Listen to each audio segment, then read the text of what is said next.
Welcome to Araku public voice. ఈరోజు వార్త.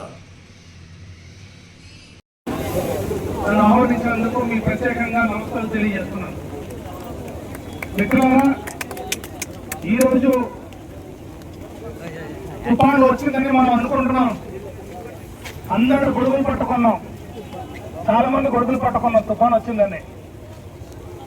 సరే, కొంతమందికి తలనొప్పి ఉండొచ్చు, కొంతమంది జలుబు ఉండొచ్చు, కాబట్టి కొంచెం ముందు జాగ్రత్తతో మనం గొడుగులు పట్టుకున్నాం. కానీ ఈ తుఫాను ఇక్కడ వచ్చింది ఈ చింతూరు అగిడి సరిపోవట్లేదు.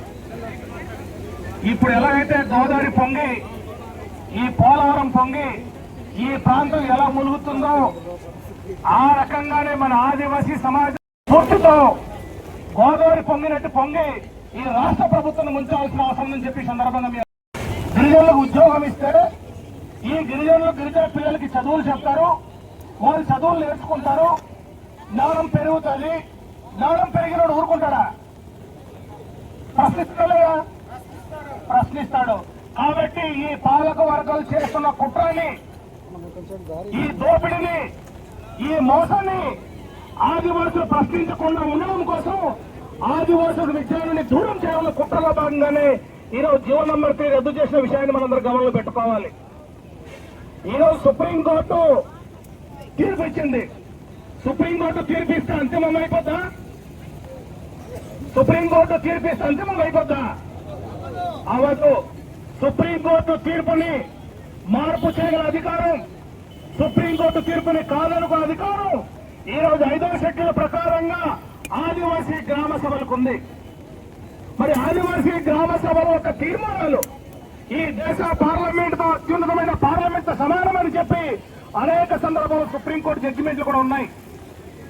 కానీ రాష్ట్ర ప్రభుత్వం, కేంద్ర ప్రభుత్వం సుప్రీంకోర్టు పేరు చెప్పి ఆదివాసులకు ఉద్యోగం ఇవ్వకుండా ఆదివాసీ సహజ వనరులన్నీ దోచుకోవడం కోసం ఆదివాసులకు రక్షణ కవచాన్ని ఒక్కొక్కటిని నిర్వీర్యం చేస్తూ ఉన్నారు. ఈరోజు సుప్రీంకోర్టు తీర్పు ఏం చెప్పింది? సుప్రీంకోర్టు తీర్పులో ఎవరైనా కోర్టుకి ఏమైనా కోర్టుకు అందరూ మీరు సుప్రీంకోర్టు జడ్జిమెంట్ చాలా మంది చదివి ఉంటారు. 153 పేజీల జడ్జిమెంట్ లో కీలకమైన అంశం ఏంటంటే, మేము కూడా గిరిజన ప్రాంతంలో పుట్టాం, మేము కూడా గిరిజనులతో ఉన్నాం, మేము కూడా ఆదివాసీ ప్రాంతాల్లో ఉన్నాం. ఎగ్జాంపుల్ కేరపురం ఐటీడీని సుప్రీంకోర్టు జడ్జిమెంట్లు పేర్కొన్నారు. కేరపురం ఐటీడీలో 60% మంది నాన్ ట్రైబల్ ఉన్నారు, 40% మంది ట్రైబల్ ఉన్నారు. కాబట్టి ఈ ప్రాంతంలో నాన్ ట్రైబల్కి అన్యాయం జరుగుతుంది. కాబట్టి ఇది సమానత్వానికి సంబంధించిన విషయం. కాబట్టి ఈ దేశ పౌరులందరికీ సమాన హక్కు కావాలి. కాబట్టి అందుకే మేము జీవో నంబర్ 3 రద్దు చేశామని చెప్పి సుప్రీంకోర్టు జడ్జిమెంట్ చెప్పింది. ఈ రోజు 60% మంది నాన్ ట్రైబల్ అక్కడ వచ్చిన మాట వాస్తవమే, ఉన్నమాట కూడా వాస్తవమే, నేను దాన్ని కాదనట్లేదు. కానీ ఈ రోజు ఈ భూమి ఎవరిది? ఈ 5వ షెడ్యూల్ ఎవరిది? ఈ అడవి ఎవరిది? అడవి వాళ్ళు ఏమైనా అడవి వచ్చినప్పుడు చూన్నారా? మన తాత ముత్తాతలు ఆదివాసులు అంటే ఆది, అంతిమం, మూలం. ఆ రోజు నుంచి ఈ ప్రాంతంలో ఆదివాసులు అడవుల్లో ఉన్నారు. నిన్న గత మొన్న వచ్చినందరూ తీసుకొచ్చి ఈరోజు వీళ్ళందరికీ హక్కులు ఉన్నాయి, వీళ్ళందరికీ చట్టం రచించాలి, వీళ్ళందరికీ భూములు ఇవ్వాలి, వీళ్ళందరికీ ఉద్యోగాలు ఇవ్వాలంటే ఇది న్యాయమా? అందుకని చెప్పాను నేను, సుప్రీంకోర్టు తీర్పు జడ్జిమెంట్ మాత్రం అది న్యాయమని మీరు అనుకోవద్దు. అది న్యాయం కాదు, తప్పుడు జడ్జిమెంట్. ఆ తప్పుడు జడ్జిమెంట్ అని చెప్పి నేను సుప్రీంకోర్టులో రివ్యూ పిటిషన్ వేశాను. అయ్యా జడ్జి గారు, మీరు ఇచ్చిన తీర్పు తప్పుడు తీర్పు.